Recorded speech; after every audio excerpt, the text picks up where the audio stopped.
എനിക്കുണ്ടല്ലോ രാവിലെ എണീക്കാന്ന് പറഞ്ഞാൽ ഭയങ്കര മടിയുള്ളൊരു കാര്യം. എണീക്കാനാവില്ല. ഇപ്പം പറഞ്ഞാൽ രാവിലെ ഫുഡ് കൊണ്ടുപോകാനുള്ളതിനെ കൊണ്ട് എന്നും നേരത്തെ എണീക്കണം. 4 മണിക്കാകുമ്പോൾ അലാമണിയാൻ തുടങ്ങും.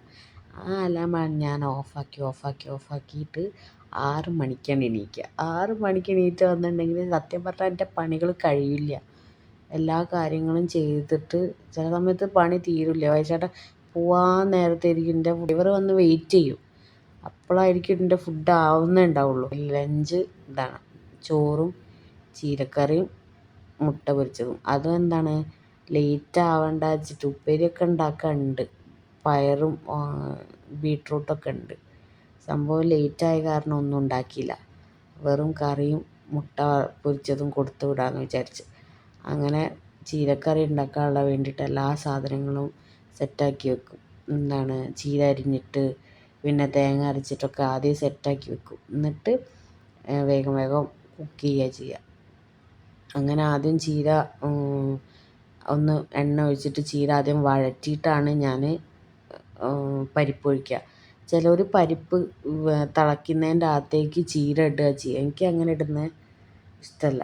എനിക്ക് തോന്നുന്നു ചീരേൻ്റെ ആ ഒരു ഇത് വരുമെന്ന്, പച്ച ടേസ്റ്റ് വരും വെച്ചിട്ട് ഞാൻ ചീര ഒന്ന് ആദ്യം വഴറ്റിയിട്ടാണ് പരിപ്പ് വേവിച്ച് വെച്ച പരിപ്പ് കറിയിലേക്ക് ഒഴിക്കുക, ചീരേൻ്റെ അകത്തേക്ക് ഒഴിക്കുക. അപ്പം കുറച്ചും കൂടെ നല്ലൊരു ടേസ്റ്റാണ്. അങ്ങനെ പിന്നെ തേങ്ങ അരച്ചിട്ട് ഒഴിക്കും. തേങ്ങ ഞങ്ങളവിടേക്കൊക്കെ കുറച്ച് കട്ടിയുള്ള കറികളാണ് ഉണ്ടാവുക. വൈശാട്ടിൻ്റെ അവിടെ എന്ന് പറഞ്ഞാൽ കുറച്ച് ലൂസായ കറിയാണ് ഉണ്ടാവുക. കുറച്ചൊരു തിക്നെസ് കുറഞ്ഞ കറിയായിരിക്കും. പക്ഷെ ഞങ്ങളങ്ങോട്ടേക്ക് ഭയങ്കര തിക്കായിട്ടുള്ള കറികളാണ് ഇഷ്ടം. അത് കാരണം ഞാൻ ഉണ്ടാക്കുന്ന കറി മൊത്തം തിക്കായിട്ടുള്ള കറിയാണ് ഉണ്ടാവുക. അത് ഇവർ എപ്പോഴും പറയും, ഞാൻ ഉണ്ടാക്കുന്ന കറി കുറച്ച് കട്ടിക്കറിയാണ്. പക്ഷേ കുഴപ്പമില്ല, ടേസ്റ്റ് ഉണ്ടാവും. അങ്ങനെ ഞാൻ ലഞ്ച് ബോക്സൊക്കെ പാക്ക് ചെയ്ത് ഫുൾ സെറ്റാക്കി വെച്ച്. ഇന്ന് ബ്രേക്ക്ഫാസ്റ്റ് എന്തായിരുന്നു? പുട്ടും പുട്ടും പഴവും. പുട്ടും പഴവും കഴിക്കുക, പുട്ടും ചീരക്കറിയും കഴിക്കുക, ഇഷ്ടമുള്ളത് കഴിക്കുക. അപ്പോൾ വൈശാട്ടൻ പുട്ടും പഴവും കഴിച്ച്, ഞാൻ പുട്ടും ചീരക്കറിയും കഴിച്ച്. അങ്ങനത്തെ ഒരു ലഞ്ച് വീഡിയോ ആണിത്.